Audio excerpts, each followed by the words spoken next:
I keep hearing and seeing my mom outside. However, my mom disappeared years ago.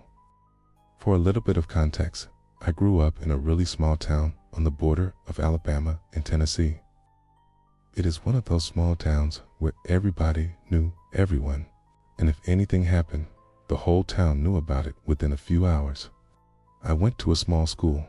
I think there were maybe 17 other kids in my class. 100 people in the building on a day-to-day basis. The nearest hospital was cities away. Super small police force. Not that we really needed one. You get the picture. So, whenever my mom, Christy, disappeared, it was a massive ordeal. I was 12. It was right after Christmas break. I had just gotten a phone for Christmas, and I bragged to all my friends about it. The middle of January rolled around, and everything was going great. Then, one night, my mom was just gone. I know what you are thinking. People don't just disappear. But that is what happened. Me and my siblings went to bed one night. My mom and dad were downstairs watching TV when I fell asleep. The next thing I knew, my dad was frantically shaking me awake, asking if I had seen my mom. I told him that I hadn't and asked him what was going on. A few minutes later, the puzzle pieces clicked. My mom was gone. She had just vanished overnight. For the next 2 weeks, the entire town had been searching for her. The small police crew rounded up as many volunteers and service dogs as they could and searched. They practically went knocking door to door, asking if anyone had any information. The woods around the area were turned upside down and no rock was left unturned. I will never forget what my dad was like those nights. He didn't sleep. I don't remember seeing him eat, and he was rarely at home. If he was at home, he was yelling into the phone, demanding that the police search areas again and again until we found her. Nothing was ever found. It was like she just vanished. From there, my world was turned upside down. School began to be a mental war zone. I could always hear kids talking, said like, "Oh, that poor girl," and I don't even know what to say to her. Began lashing out at my friends, and eventually I was left alone. It was just me, my siblings, and my father. That didn't matter though. My siblings became distant. Henry, my younger brother, shut down. He never spoke, only nodding and shaking his head. Lindsay, my older sister, would lash out often. Was cool.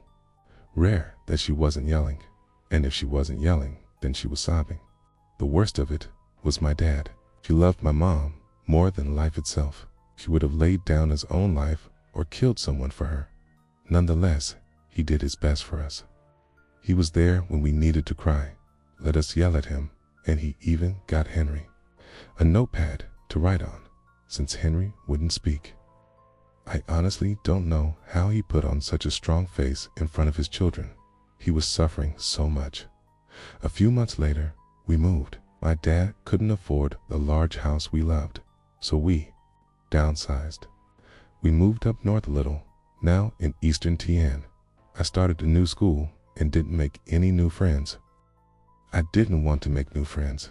I had no interest in socializing with people. I think Henry had a really difficult time as well. I know. His teachers hated him because he wouldn't talk. Lindsay did okay, made a few friends, and was starting her new school strong. All of this was 5 years ago. I'm 17 now. Lindsay has moved away. She's at some college back down in Alabama. Henry is still silent, but I do see him smile now, which is nice. My dad isn't okay, but I never comment on the amount he drinks or the fresh air he gets. He's smoking, but I'm not supposed to know that. I have gotten a little better, and I'm set to graduate in a few months. But that pretty much catches us up to today. I don't think I am missing any important details, but if I think of anything, I'll edit, update. A few weeks ago, I woke up in the middle of the night to a loud banging on my window. Scared the shit out of me, I threw back my curtains to be met with a horrifying sight. In the middle of the backyard, Maybe a few yards away from my window and a few feet away from the woods stood a mangled mess of limbs. It looked like it had been mauled by a bear. The limbs were turned wonky and unnaturally. I don't know if there was blood. I couldn't see.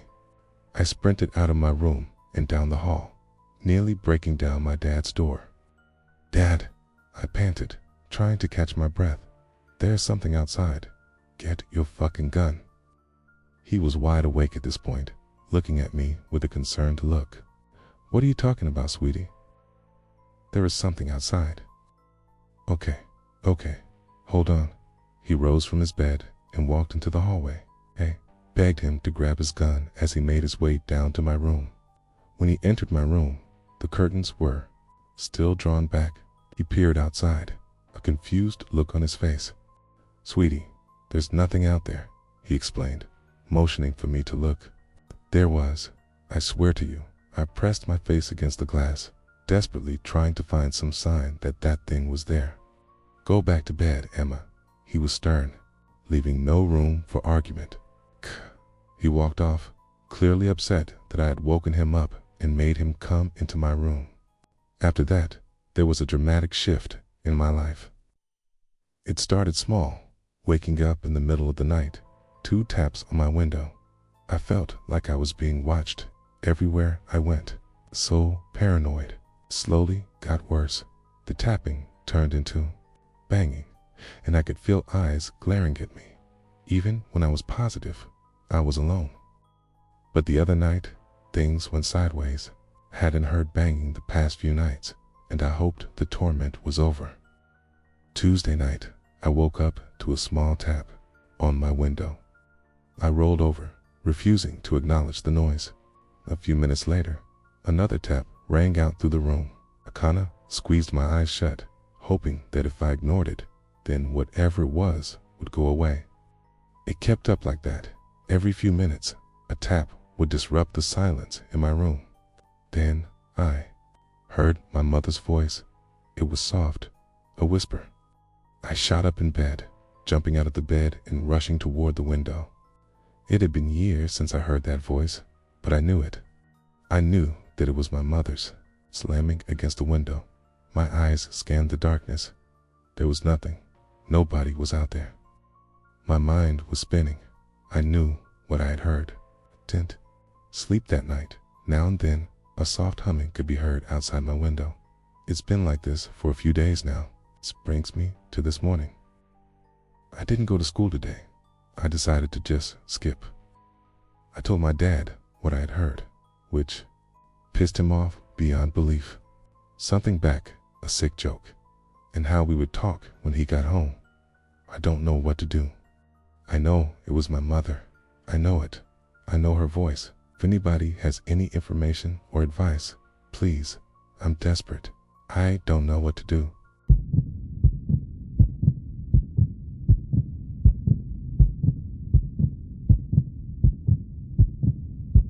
My next door neighbors are an odd bunch. Sure, they have top-of-the-line furniture and vehicles, but everything was honestly quite outdated. It looked like everything was old, but in between aged and antique, so they kinda just looked ugly. But, like I said, everything looked really pricey, like super expensive hand-me-downs. Say next-door neighbors, but they are really a couple of clicks to my right. We all live in an expansive, closed community, all with nice houses and acres, a wilderness separating us. It's honestly quite beautiful, and if anyone is able to get the money to live in one of these areas, I highly recommend to check them out. As long as the neighbors aren't quite like these ones. I get it. Okay. Rich, they're eccentric. Those often go hand in hand, but these people in general have just always put me at unease. When my wife and I were invited over to their place to have dinner, I wasn't ecstatic about it, but my wife convinced us to go and just check the place out. Maybe they were simply misunderstood. The invitation was a literal invitation. When I said outdated, I meant really outdated. We had a letter hand-delivered to our residence by their butler, who also gave me the creeps, and we opened it up to find the invitation beautifully handwritten inside with amazing calligraphy. The letter, word for word, went like this. Welcome, Mr. and Mrs. Redacted. Sorry for such a late, welcoming letter. We seldom have the time for such formalities, but found some for tomorrow. We would be most grateful to have you both for dinner over at our manor, and would love to share our rich familial culture with you and your wife. Hope to see you soon. Sincerely, the redacted S. Something about the letter felt wrong, but when my wife shrugged it off, so did I. The day came to go over to their manor, but of course, she came down with a stomach bug and couldn't make it, so now I had to go alone. I arrived there on what I supposed was to be on time, since no time was labeled about 4 p.m. and was greeted with an extremely attractive young man and woman. They were already outside of the front door when I showed up, and something told me they were waiting there for a while. Everything about these people were flawless but dated. Quimped, perfect skin, perfect clothes, perfect teeth, perfect hair. It felt like I took a step backward in time. The only thing that truly looked old were their eyes. I worked at a nursing home as a young adult, and I could recognize old eyes anywhere. Walking into their house was a true blast to the past. It felt like I really time traveled, except everything was covered in dust from lack of use, except for the kitchen and the dining room, which was already set up magnificently. We had small talk in the dusty lounge area for a couple hours before we began to eat. Nothing really stemmed from the conversations, but while I felt awkward from it, they kept on smiling, but not really with me. They smiled at me. When we finally went over to the dining area, we passed by a door that was halfway open, and faint noises could be heard from down the stairs. I guessed my body language showed an interest in it, because the woman announced there was nothing to be seen down there, twirled her finger, and the door magically slammed shut. I thought I must have been seeing shit, but they kept on heading, so I followed. Every survival instinct inside of me told me to leave right away, but I wouldn't be telling this story if I did. We sat down to eat and started off with some wine. As soon as the first sip hit my lips, I felt an instant craving to eat. They must have noticed this because they sent out the butlers with food to me. Well, really, only meat. I began to devour uncontrollably, failing to notice at the time that I was the only one eating. They just sat there, watching. I ate about 3 times what I could normally stomach, in about half the amount of time it would normally take me for a regular meal. After that, I felt extremely bloated and very sick, as one normally would after going on such an endeavor. They then brought a glass of liquor for me to drink, saying it's an old family remedy that'll make me feel better. I'm not the biggest fan of liquor, but in order to not offend them, I pretended to drink it anyways. Besides, every cell in my body told me not to drink that, and something was wrong. Even just the whiff of vapor from the drink made me feel unnaturally tired. Deciding that I need to purge what I ate immediately, despite it tasting so good. I feigned stomach issues and asked where the nearest restroom is. They told me through the kitchen and to the left. I get up and walk to the kitchen. After I was out of sight, I walked a little faster, almost breaking into a light jog. I noticed that absolutely no one was in the kitchen right now and found it sinister. Looking around, I noticed mine and my wife's photo laying on one of the counters. Curiosity gets the best of me, so I detoured to take a look. I probably should have left by now, but I needed to find out why the photo was there. Before I headed over, something about the invitation came to mind after seeing a cookbook next to the picture. Next to the photo was that old, tattered, handwritten cookbook already open to a page. Cod didn't pay too much attention until I saw a detailed drawing of the human anatomy. There was no title on the page, but it was the last words on the page that shook me. Flesh is most potent when victim consumes its own kind. And my stomach gurgled.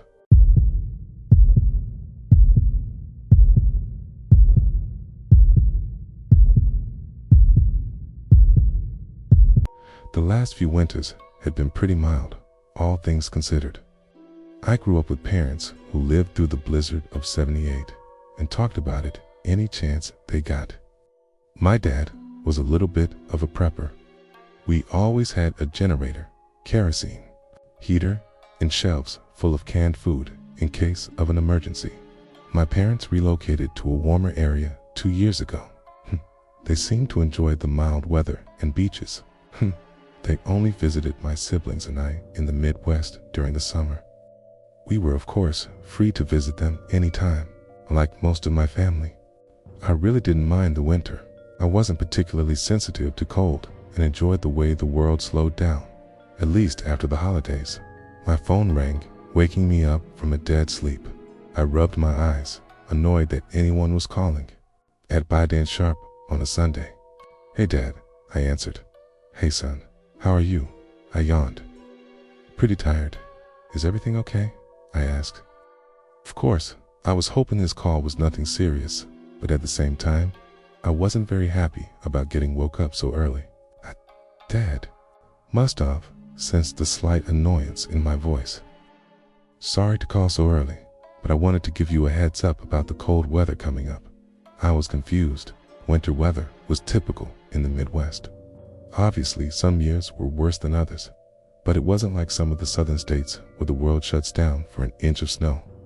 "Okay, what's up?" I asked. Dad immediately launched into a long explanation about how this weekend would be some of the coldest weather we've ever seen and gave me tips on protecting my home and car from the effects of the cold. I silently nodded along, too tired to really register a lot of it. All in all, I knew the drill. Change the furnace. Filter. Don't alternate temperatures on the thermostat. Let the water drip to avoid pipes freezing. Keep emergency supplies on hand in case of an outage. I know you know all this, son. It's just the dad in me wanting to remind you. I began to feel guilty. Here I was, annoyed at getting a call so early, but all he was doing was looking out for me. Even though I'm 28 and several states away. "Thanks, Dad. I got it. Hey, one more thing," he said. There was a long pause, then he hesitated.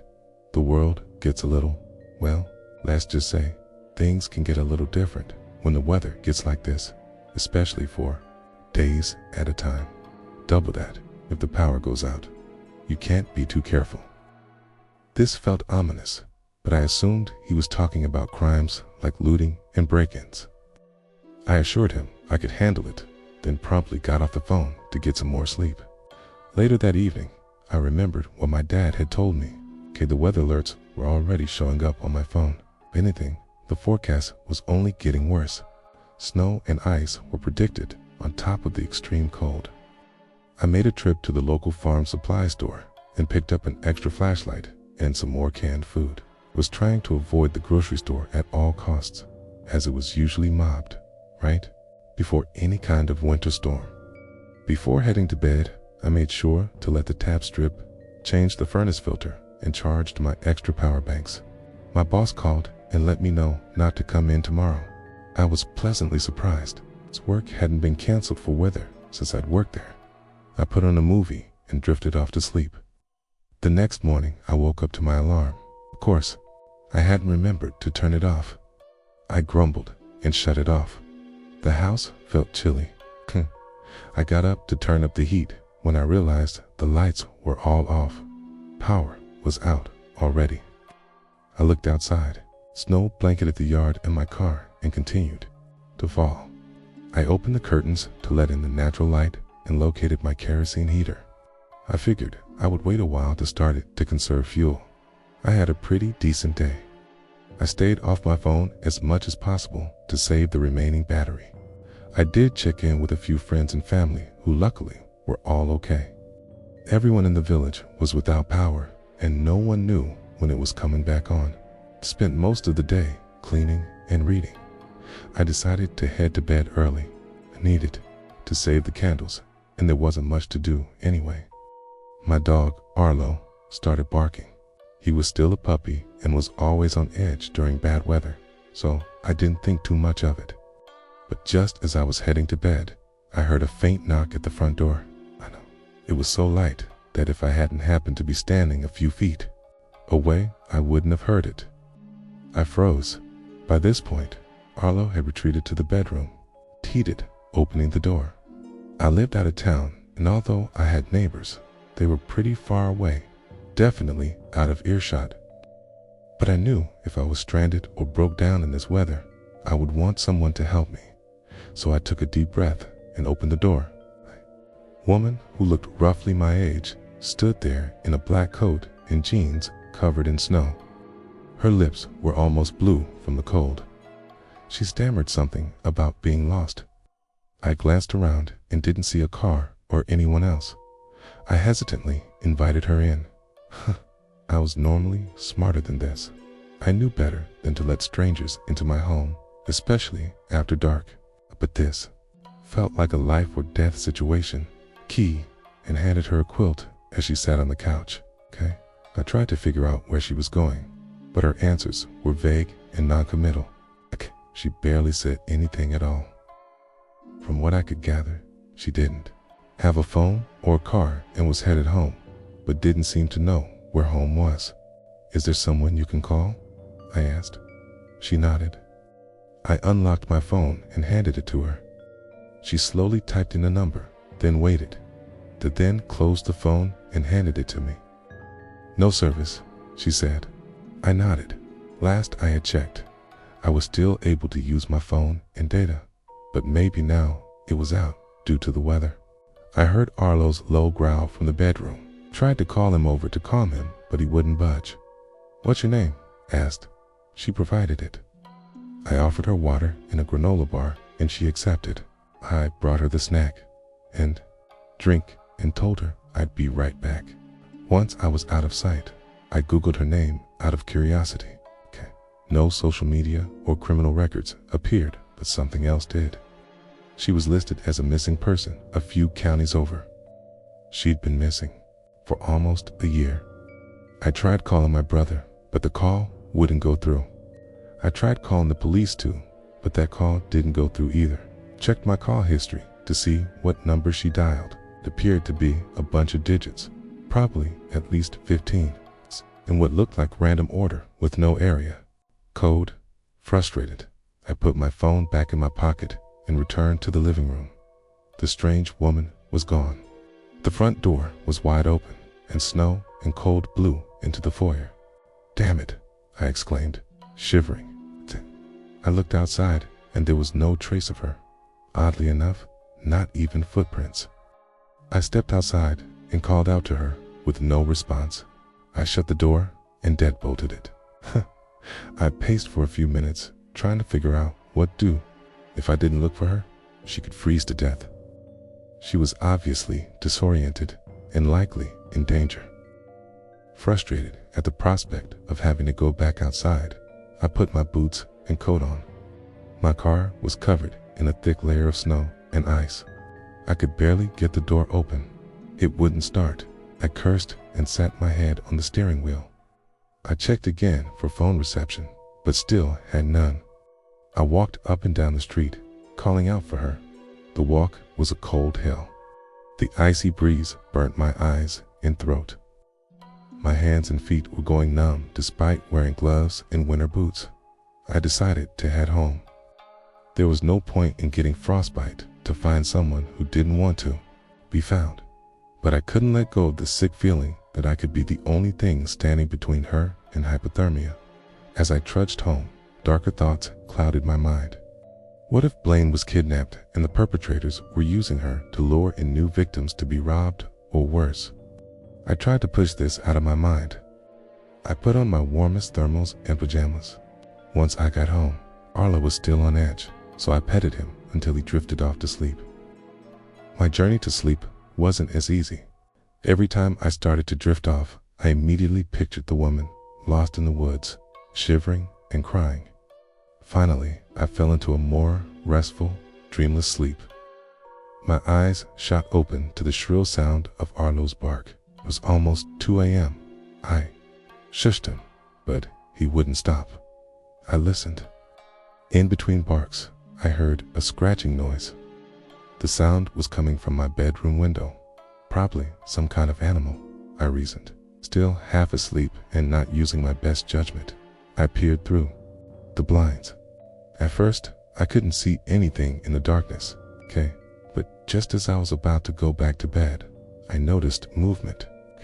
My eyes adjusted rapidly, as if kicking into survival mode. Another human, I meant mine. I cursed and jumped back, could see the outline of a man on the other side of the window. Ice and snow glinted from his eyelashes and beard. I turned away, frantically reaching for my flashlight. The strange sound of fingernails scratching on the ice-covered window filled the room. "Who are you?" I yelled. There was no response. I called out again, but again he did not respond. I debated what to do. The man clearly looked like he was in trouble, but I also had a hard time believing anyone trying to pry open a window on a random house had good intentions. The scratching sound finally stopped. I waited a few seconds, then opened the blinds and shined my flashlight. What I saw was gruesome. The man I'd seen standing at my window only a few minutes before was still as a statue. Entire body covered in ice, including his eyes, which stared forward with no movement. No breath escaped his lips. He was frozen solid. I gasped, trying to catch my breath. I opened my eyes. I was laying in my bed. My phone was ringing. I sighed with relief. It was a dream. My brother's name lit up my phone screen. "Hello," I answered.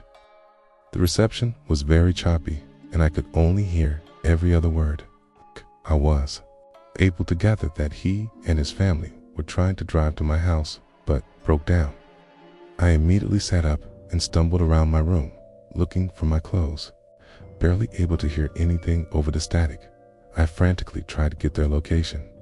My brother had 2 young children, 1 toddler and 1 infant. I had let them know they could stay with me if the power went out, if they ran out of fuel. Finally, I was able to understand they were close to the pond. The pond was within walking distance from my house, and I often took Arlo for walks there when it was nicer out.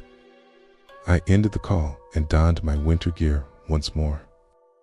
I packed an extra flashlight and headed out. The walk to the pond normally took 5 minutes, but it took me almost 15 minutes because of the snow and wind. I finally approached the pond, but saw no sign of their car. I repeatedly tried to call him, but the call kept dropping. I circled the pond, looking for any sign of my brother and his family. I hoped that he would know better than to walk away from the car, but maybe he went ahead to get help. "Help me."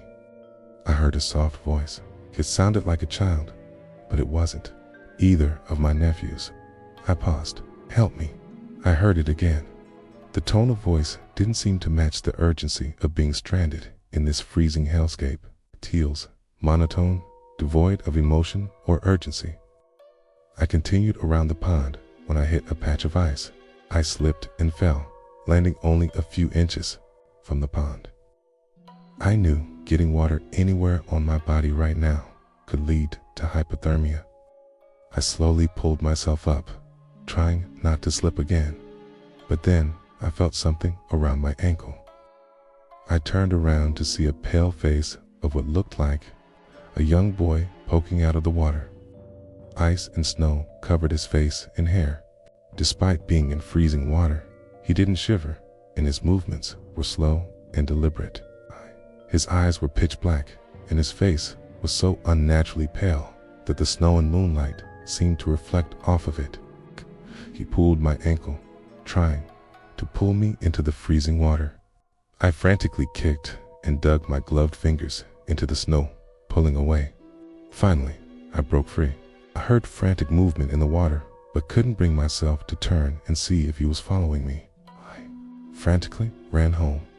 Well, as close to running as one can when your feet are completely numb and the ground is covered in snow and ice. I fell a few times, but luckily was able to get back up. Finally, I reached the front door. I was out of breath and felt weak. My vision tunneled, and I collapsed in my entryway. I woke up to a weird sensation on my cheek. "Stop it, Arlo," I mumbled.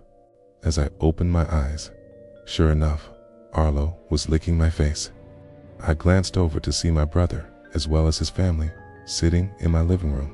"Oh, thank God, you're awake," exclaimed my brother. I sat up, confused. He explained to me that he noticed a bunch of missed calls from me early in the morning, and when he couldn't reach me, they came out to check on me, only to find me collapsed in the doorway. He appeared confused when I brought up him calling me from the pond. "We were asleep until 5. That's when I saw your calls and headed out here." I nodded. I checked my call history, and sure enough, there wasn't an incoming call from him at 2 this morning. His wife speculated that maybe I hit my head. I went along with this. It would explain a lot. After resting for a bit, I excused myself to my room and opened the blinds. The bright sunlight glinted through the ice, revealing the scratch marks. So, hey guys, how's the story?